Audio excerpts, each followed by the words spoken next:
Okay, now we come to the nice part, which is related to the experience. As much as you're working or studying about this topic, you will find the dilemmas and uncertainties. You can see on the right side, we have the one study area, and we have two stations and a few points or few landslides around it. This is when you plot your data. You will find it like this, and now some people, they just proceed, but some wise researchers, they will stop and they will check the following points.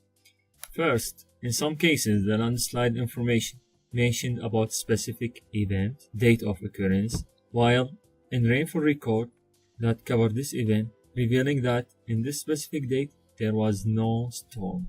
This is we mentioned during the presentation many times, because the data provider, they are different.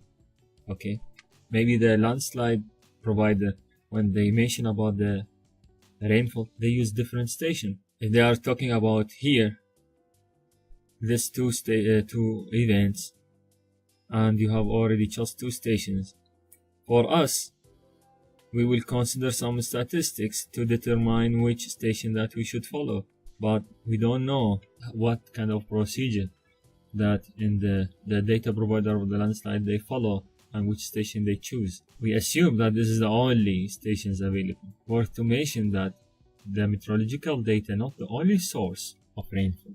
We have the radar data that it's also available to consider, but the resolution is not high as the rainfall or meteorological data. Also, some agencies, they have their own stations, a local station. So they know that in this specific there is some susceptible areas, so they install their gauges. So they might have a different reading from this, definitely, because here minimum you have like 10 kilometers, and for you just have these two stations. Second, we have the error in the rainfall record. So it doesn't mean that this record also is correct. You need to find now what's the nearest station. If they have the same altitude, try to make correlation. Correlation, it's a very important. It will help you to use the data from one station or another station and switch between them. Also the correlation I mentioned actually here in later in the practical. So because seriously, in some days that you won't find any rainfall record in that day. So if you have the correlation and the other station said no, there was rainfall, try to see how to choose or what amount that you used. Also, it might have inventory information error. We mentioned this. Missing rainfall. We mentioned how to use the imputation techniques. We mentioned also about if you have no station close to the rainfall, so you need to do interpolation. Very important point, actually, number 6. Now you are saying that I have a station here and some landslides around, so I will consider this station. But the most critical question actually that come from the reviewers, from editors, from the students, from me, what is the coverage of the rain gauge? In another, how much you can be sure that this record is correct within a specific dimension?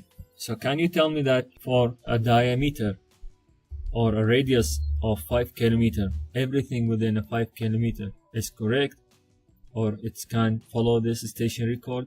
Because in some countries you have a local storms. For example, in Malaysia you will have a local storm. If you go within more than 6 or 7 kilometers from the place that you want to see rain there, maybe you are on the line. So maybe if you reach to this 6 kilometers and you see behind you there are no any sort of wet areas, on the other side it's wet and it's very, very severe rainfall. So you need to understand. For this information you can get it from the type of the gauge and the altitude and so on.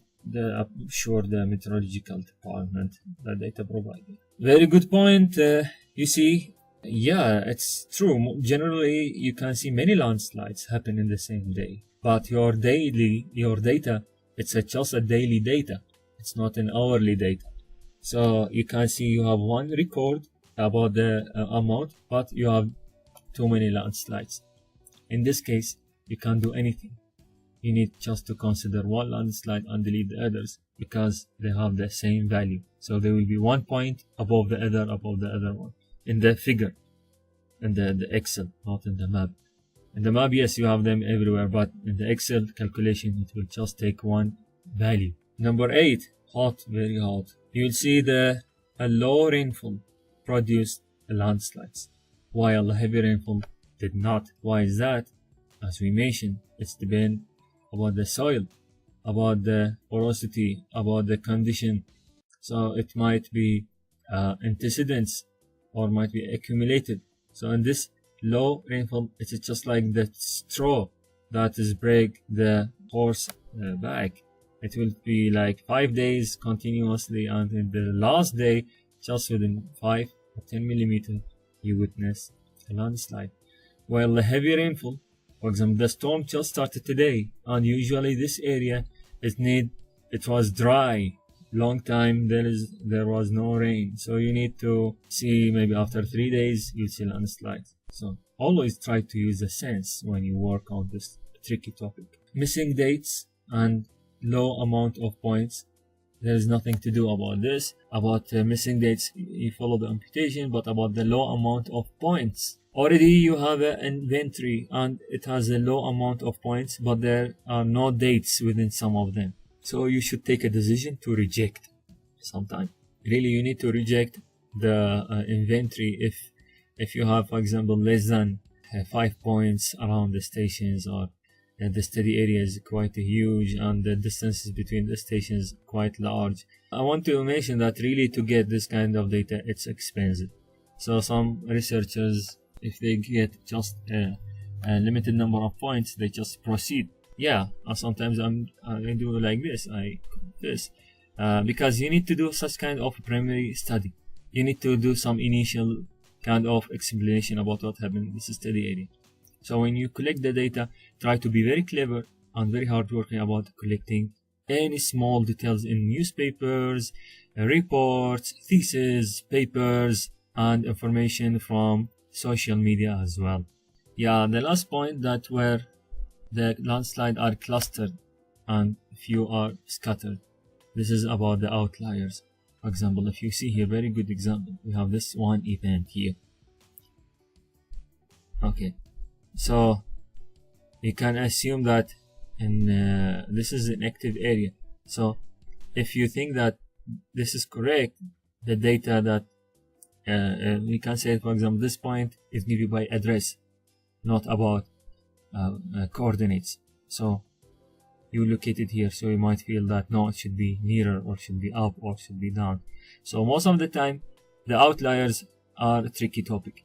If you have enough points, try to ignore it or use it as a reference just to validate your rainfall record. But it's really risky to take 1 point and consider the threshold here, because it will cause a problem in the figures. Always it will show you that whenever you plot, you have one value. It has very low amount of rainfall, definitely because you have very far station, but you have landslide. So always your figure will suffer from something like this.